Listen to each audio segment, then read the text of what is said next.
We're here at the event in Binyanei Oman, Yerushalayim, and we're here with Rabbi Itamar. We're in Israel, we say Itamar. I know, but there's a million Itamars. I'm Isamar, that way I'm the only one. Itamar Ginsburg, impact marketing like you've never seen before, and it's obvious that we're first of all curious who you are, what are you doing, impact marketing. Tell us about what you do. Okay, every person has a filing cabinet in their brain. And as soon as you ask him, what do you do? He says, I'm a real estate agent, or I'm an insurance agent, or I'm a... whatever he does, you automatically file that person in that cabinet. Unfortunately for most people, fortunately for myself, I don't actually fit into one of those files. That's good. What I do is, I'm not just a business consultant, what I do is I give businesses strategy for how to build themselves using psychology. If I had to make two circles, one would say business, one would say psychology. The place where the two circles meet, that little thing where you color in, that's where I live. And you're not talking about the target audience, which obviously you're coming from specifically. No, I actually have spoken for public companies, I've spoken to Google, I've spoken for the Jewish National Fund, to a crowd of people from about 50 countries with simultaneous translation into 5 or 6 languages.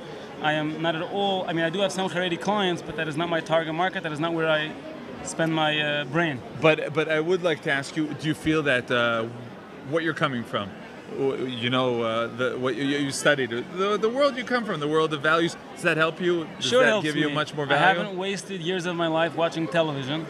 I haven't wasted years of my life listening to the radio. I haven't wasted years of my life listening to sports. Some would say that you need to watch television to understand the marketing, understand the I've never been to college either, so I don't have any years of listening to a fuddy-duddy professor Don't listen, blubbering. kids. College is good. It's important. I don't want to ruin the education.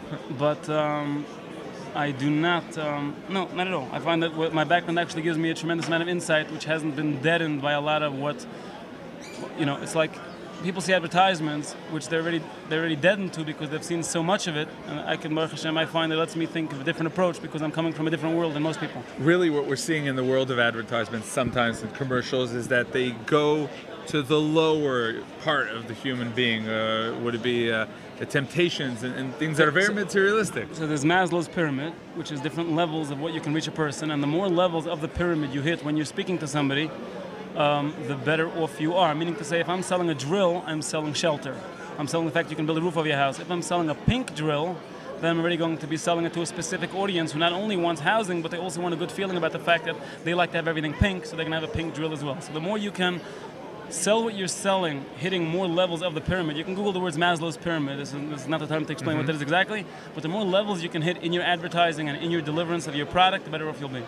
Now, as an observant Jew, do you find yourself sometimes saying, well, guys, this is not really kosher for me as a Jew, as a frum Jew, a religious Jew? Do you find that happening sometimes? I have turned down many business opportunities and many consultations, including with other frum Jews who were doing something that I didn't feel was something I wanted to be involved in. Okay, so you're here not that it's necessarily not kosher. I mean, just for example, certain kind of, let's call it herbal supplements I wouldn't be involved in. There's many different areas that maybe, you know, a rabbi may say it's okay, whatever, but it's nothing I would want to be involved in anyway. Now you're here meeting the new immigrants. You participated in one of the panels. What is your message to these people here who are starting a new page in their life in Israel? And, you know, okay, so I was on the main panel in which there was a different person to discuss each segment of making Aliyah. So one person discussed insurance, one person discussed, the head of, I think, Kupat Cholim Maccabi, I believe, I spoke about business in this country.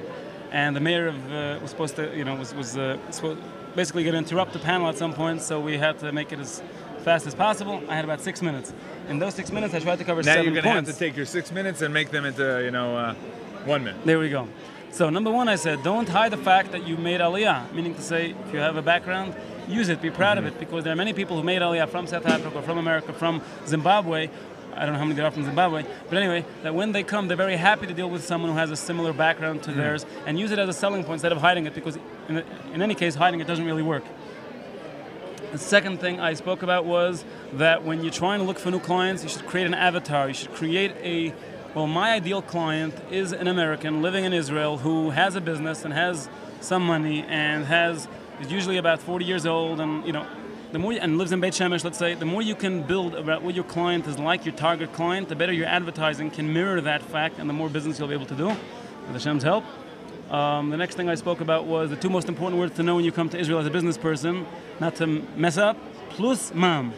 Plus ma'am. Okay, because people don't, you make a whole deal, Which a whole means agreement, in English? which means plus tax. Plus tax. 18% difference, and it's sort of an alligator when somebody makes a big deal without realizing that has to come in there.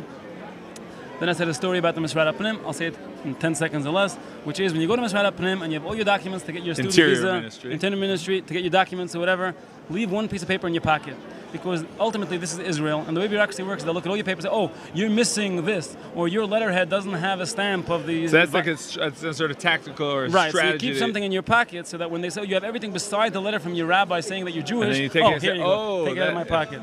It's true in business as well, which is you always have to leave your clients something to ask. You have to feel intelligent. They have to feel, I like this soup, but there's a crease over here, no problem, we'll press it. Even if there's no crease, let them feel that they're intelligent enough to have some opinion of their own. And the last thing I spoke about is that you need to have siyata d'shmaya. If everything you do, need help from above.